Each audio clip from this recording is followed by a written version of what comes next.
m'appelle Gilles Sabatier, je suis le directeur de la co-innovation à la direction des grandes entreprises chez Orange Business Services. Et mon job, c'est d'avoir un pied dans nos labs pour identifier les assets d'innovation et apporter ces assets d'innovation sur les enjeux métiers de demain de nos grands clients français. L'innovation étant vitale, on ne peut plus rien faire seul non plus, donc la co-innovation est devenue une attitude et donc l'entreprise aujourd'hui innove dans un cadre beaucoup plus collectif qu'il y a encore quelques années. On va avec nos clients identifier des cas d'usage métiers, existants ou non existants.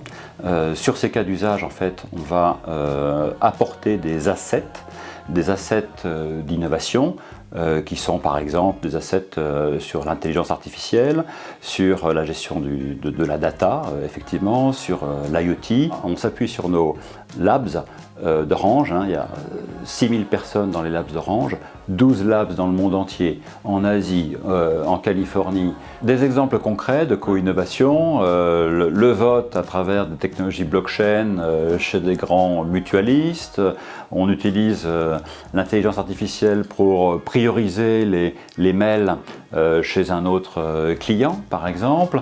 Et puis on a un gros vecteur là, qui nous accélère sur nos projets de co-innovation, qui est en fait la 5G.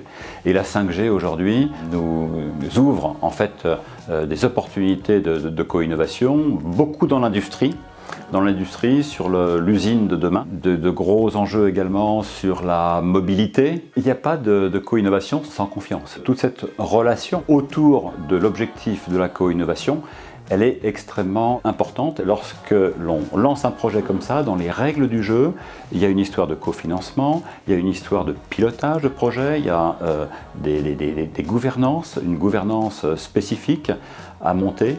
Et puis, il y a cette capacité à produire, délivrer, analyser la valeur. La phase d'analyse est extrêmement importante pour comprendre quelle est la valeur additionnelle créée à travers ce dispositif de co-innovation.